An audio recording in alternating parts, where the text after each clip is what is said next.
Well, of course, you might have caught on air Jake Sullivan, the National Security Advisor, outlining what the United States is going to do right now in response to this, following up on the president's address.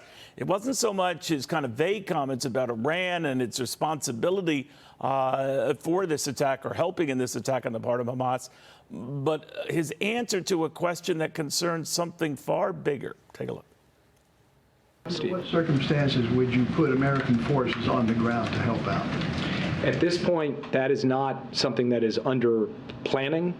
What we are focused on when we talk about sending experts, it is people who can work on intelligence, who can work on overall planning, who can work on coordination with the Israeli government. We are not currently sending forces to Israel, and I'll leave it at that for now. Yeah. I'll leave it at that for now. That raised a lot of questions and a lot of curious responses from people wondering, is that ultimately where this could be going? American troops on the ground in Israel. General Jack Keane with us. General, what do you think?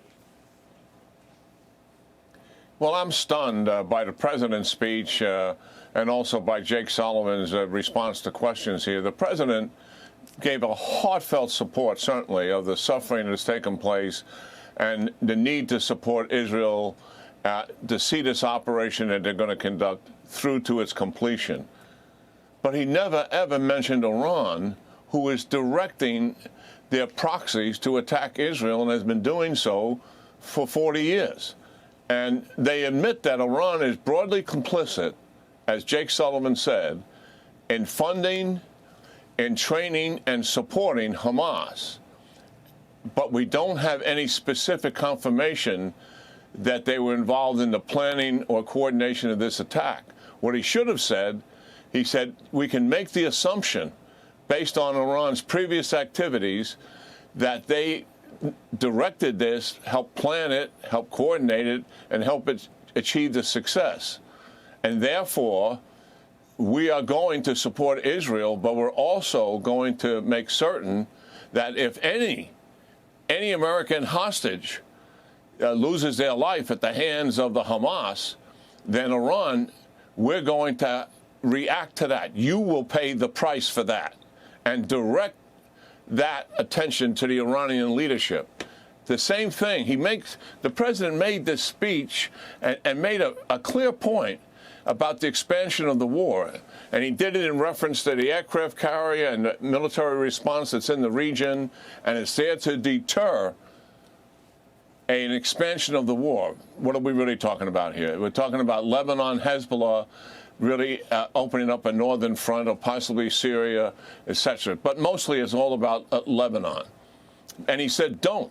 Why didn't he come forward and say, and if you do, then you have forced me to take action in support of Israel? Now, we would not take military action in support of Israel if they didn't ask us to help them.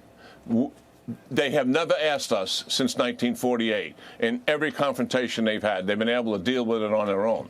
But if they want our help, we would be there, and I would have put that out there so the Iranians understand it. If that is the deterrence, not just having the ships there, but what? Deterrence takes two things. One, the capability. Your enemy's got to see it.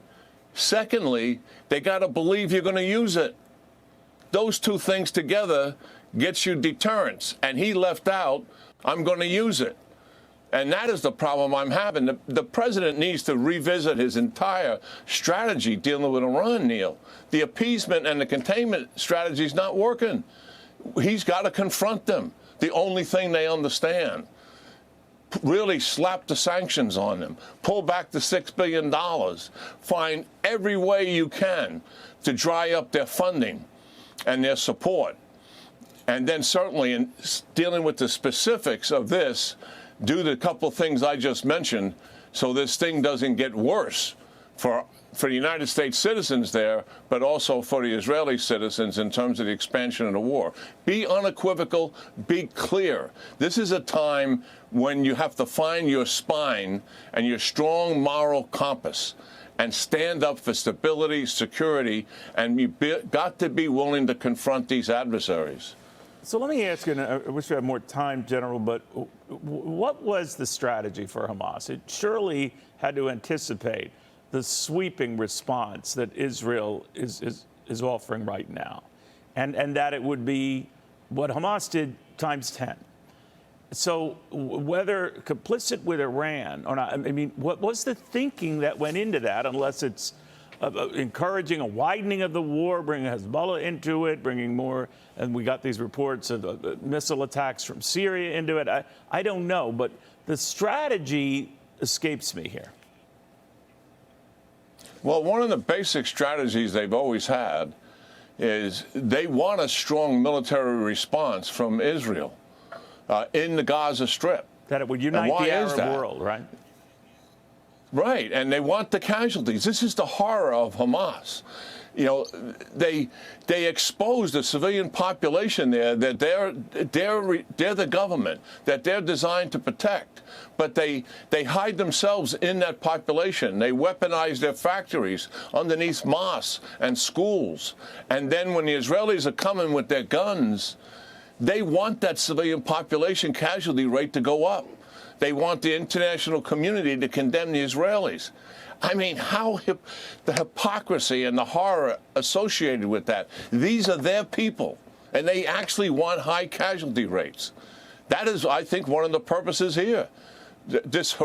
In 16 years, they've never done anything like we have seen in the first 2 days of this. They know that's going to get a strong response from the Israelis. They want it because their people are going to suffer. I'm talking to you, General, we're seeing explosions going on in Gaza City right now.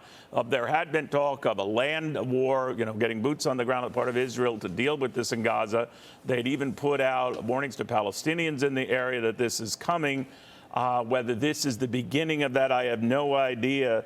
But what's the next stage of this as you see it? Well, they're staging and preparing to conduct a military incursion into Gaza.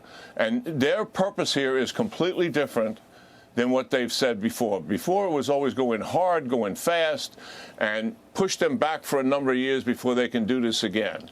Kill as many leaders and as many fighters as you can, destroy the missiles and what you can get your hands on of any value and the tunnels, and get out. Get out before the entire international community is condemning their actions. This time, what the Prime Minister has said, he's going to change out the political entity, which is Hamas, that governs Gaza. That means he's going to bring in Fatah, someone else, and then he's going to destroy the entire network, which means the leaders, the fighters, all of the military infrastructure. And he's going to stay there until that mission is completed.